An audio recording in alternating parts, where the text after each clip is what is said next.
Seguimos con más Restos Diurnos aquí en www.radiolif.com y ya está con nosotros Micaela Van Muylem. ¿Cómo estás? Hola, ¿qué tal? Buenas tardes. Bueno, gracias por la invitación y por el espacio. Muchas gracias por venir. Estamos para hablar de esta presentación de monólogos, páginas, escenas. Exacto, el nuevo libro de la colección Papeles Teatrales de la editorial de la Facultad de Filosofía y Humanidades. El tercer libro que publicamos es un proyecto que surgió en 2013 aproximadamente en el marco de la investigación en teatro contemporáneo que hacemos con Adriana Musitano, Laura Fobio y Soledad González en ese momento. Y bueno, lo que motivó un poco la creación de esta colección es que queríamos compartir nuestras investigaciones, pero también, como trabajamos mucho con teatro latinoamericano, argentino, Laura Fobio, bueno, es especialista en teatro argentino, Soledad trabaja con teatro francés y yo con teatro belga y alemán principalmente. Y lo que queríamos compartir, sobre todo las obras que no están en castellano, es justamente los textos traducidos, pero también obras de autores argentinos y latinoamericanos que a veces no se editan en libro, porque el teatro no siempre se edita, y de ese modo poder difundir un poco lo que hacemos también desde las obras, para generar un diálogo con otros teatristas, con otros investigadores. Y bueno, así es como que surgió. Empezamos con una trilogía de teatro argentino de Andrés Binetti y Mariano Saba en 2013, que se llama Trilogía Argentina Amateur, 1948, 1933, 1910. Y ese mismo año también publicamos una trilogía de un artista belga, Sad Face, Happy Face, una trilogía sobre la humanidad, que me tocó traducir a mí. Y bueno, con esas dos trilogías largamos. Después también publicamos un libro que es una recopilación de ensayos sobre investigación teatral que hicimos los dos equipos de teatro que investigamos en teatro en ese momento en la Facultad de Filosofía y Humanidades, uno dirigido por Adriana Musitano y el otro por Mabel Brizuela, que se llama Paisajes Dramatúrgicos. Y ahora, bueno, presentamos monólogos, páginas, escenas, un libro con 8 monólogos de autores latinoamericanos. Hay cordobeses también. Y cordobeses, sí, tenemos la alegría de tener un texto de Gonzalo Marul y uno de Daniela Martín y Maura Sajeva, que seguramente habrán visto las obras y ahora podemos presentar el texto también. Bueno, el de Gonzalo no ha sido escrito para este libro, lo cual también es una alegría. Exclusivamente, sí, una gran alegría poder tener el texto entre los monólogos que presentamos. ¿Ellos se ofrecieron, ustedes fueron a convocarlos porque les interesaba? Los invitamos nosotros porque nos interesaba su trabajo y porque nos interesaba eso, hacer un diálogo entre monólogos de distintos países. Y bueno, accedieron, así que estamos muy agradecidos por eso también, y son unos textos muy lindos de leer también. Me surgen varias preguntas a medida que vas, porque claro, hay muchas aristas, ¿no?, presentes. Sí. La primera, básica para mí, si me podés, en la medida que se pueda, ¿no?, sí, buscar algunas puntas, como un resumen de una diferencia básica entre el teatro latinoamericano y, por ejemplo, o el argentino y el belga. Uh-huh.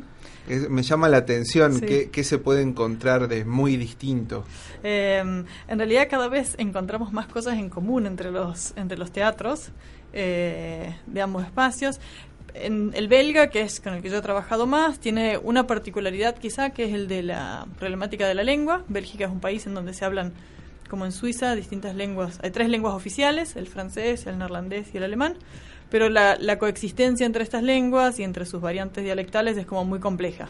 Y uno de los aspectos que me interesan a mí, pero algo que también llama mucho la atención, es esta coexistencia de distintas lenguas en una misma escena. Ya sea porque los actores hablan distintos idiomas y, por ejemplo, hay sobretítulos que traducen los textos a la otra lengua, o porque se mezcla mucho con inglés, o porque hablan en neerlandés o holandés, en la misma lengua, y se meten palabras en francés, en alemán, y creo que eso es un síntoma de la coexistencia de individualidades y subjetividades muy distintas en un mundo muy globalizado. En Bélgica es como muy natural que muchas personas hablen distintas lenguas, pero también es muy común son muy comunes los problemas de comunicación. Y creo que una forma de manifestarlo eso en el teatro flamenco es esa, la de esta coexistencia de distintas lenguas.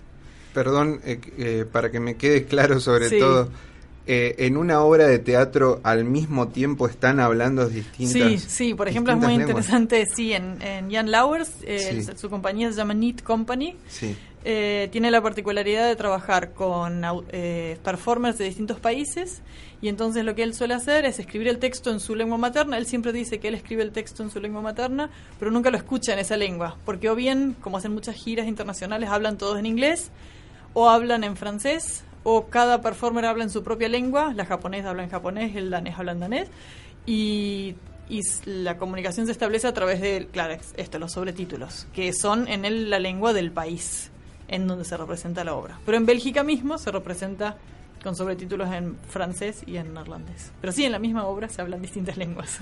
Interesante, pero a la vez, para seguirlo, primero tenés que acostumbrar el oído unos minutos y después ya... Sí. De hecho, en la obra que presentaron hace 2 años en el FIBA, en el Festival de Teatro de Buenos Aires, eran 7 monólogos de 7 performers y cada uno hablaba en su lengua materna.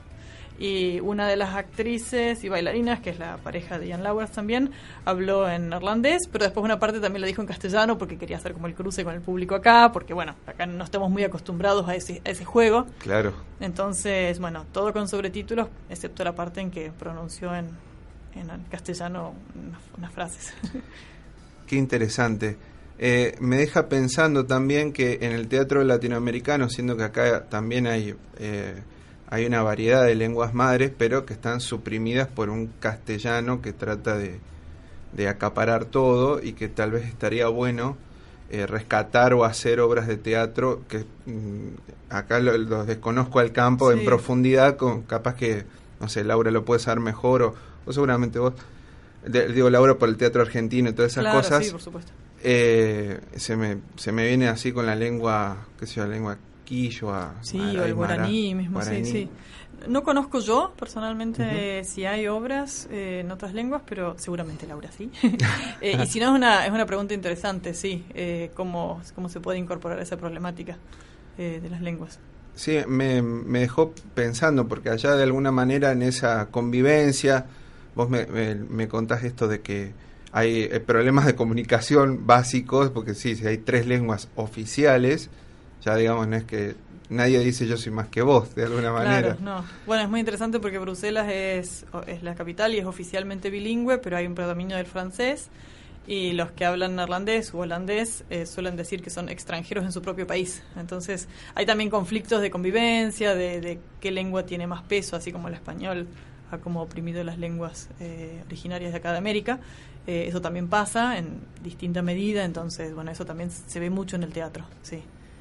Está presente. Sí, está muy presente, sí, es muy fuerte. Bueno, y en esta traducción, porque ahora esto sí me resulta interesante, el trabajo que te habrá costado, porque si me decís que hace convivir a las lenguas en un mismo texto, sí. Habrá sido un trabajo bastante arduo y minucioso de alguna manera, ¿no? Para ahí uno tiene que ponerse a pensar. Por un lado, cuando traducís, lo que solemos pensar en traducción de literatura y de teatro es que traducimos algo así como el efecto que produce el texto en el lector primero o el espectador primero, ¿no? Que sería el de esa lengua. Y entonces a veces hay incorporaciones de palabras en francés que son normales, que la gente usa en su habla, así como nosotros usamos palabras en inglés, y a veces no, que el autor elige una palabra que suene extraña, que no se entienda. Entonces tratamos de generar esa tensión también en la traducción. Y a veces hay casos en que, por ejemplo, hay una palabra que no usamos en francés, sino que ponemos en inglés o la tenemos que traducir. Sí, es todo un tema. Hay que decidir cada palabra, hay que decidirla cómo la traducís. Claro, es difícil para que no pierda el texto, que no pierda una fuerza de lo que está diciendo, por ejemplo. Claro, ¿no? porque es porque eso tiene un papel muy importante y tiene un efecto muy fuerte en el espectador que queremos transmitir, ¿no? Sí. Me acuerdo también mientras esto va generándose, qué pasa con las traducciones literarias, digamos, las novelas, así que tanta gente se queja cuando dicen, no, este libro que hicieron la traducción el español ibérico y no sirve porque hicieron eligieron palabras que no van. Claro, y el que sabe un poco de inglés dice, no, esto está resuelto de otra manera y se enojan. Bueno, en el teatro, en toda la traducción literaria hay como, está esa cuestión también de para dónde traducís. Las grandes editoriales pretenden que uno traduzca novelas, sobre todo a algún supuesto español neutro, que sería un español que se entiende en toda Latinoamérica y España, que yo digo no existe, yo no creo en eso, yo creo que solo puedo traducir a mi dialecto, que es el de Argentina, y es el de Córdoba, porque se habla distinto en otra provincia, hay muchísima variante de las lenguas. Y para teatro, que es un texto que es para ser dicho, por ejemplo en la obra Gast, que es una de las que está incluida en el monólogo, lo traduje primero para una representación para una actriz alemana que vive en Chile. Entonces yo le dije, yo lo voy a traducir al argentino, porque yo solo puedo traducir al argentino. Y después ella lo adapta. Y ella lo adaptó al chileno. Entonces, no sé, qué sé yo, cosas como, qué sé yo, el boludo se convirtió en huevón, como un ejemplo. Y ese tipo de cosas pasó bastante, lo cual me encanta, porque ella se apropió del texto.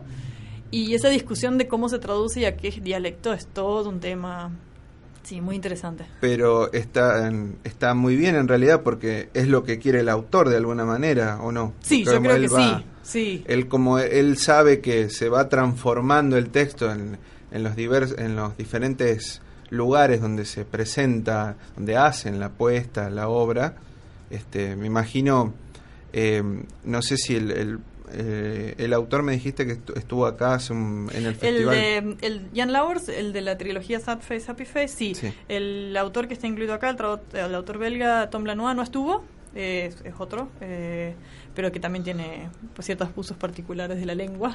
Y él también sabe, bueno, lo hemos hablado, él el texto lo escribió para una actriz, y así como muchos directores escriben para un actor, para el cuerpo de ese actor y para la voz de ese actor, yo en este caso tuve la suerte de poder traducir al argentino para el cuerpo de una actriz concreta, y después la publicación, por ejemplo, está en argentino y la puesta fue en chileno, pero sí, el autor de teatro sabe que el texto se traduce para ser dicho por otra persona con su acento personal, con el acento regional y nacional y todo lo demás, sí.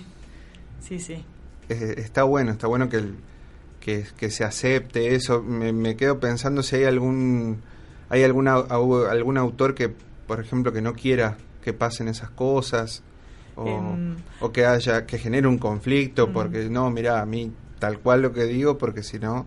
Bueno, hay autores que, en general, cuando traducís un texto, los autores piden leer el texto traducido antes de la publicación, o antes de la puesta en general no, pero en el caso de los libros sí. Y lo suelen hacer revisar por alguien que habla la lengua, o si habla la lengua, a veces suelen aportar. Es interesante el diálogo con el autor, hacerle consultas, cómo traducirías esto, qué dirías. Si no sabes la lengua, no entiendo esta expresión, ¿por qué lado va?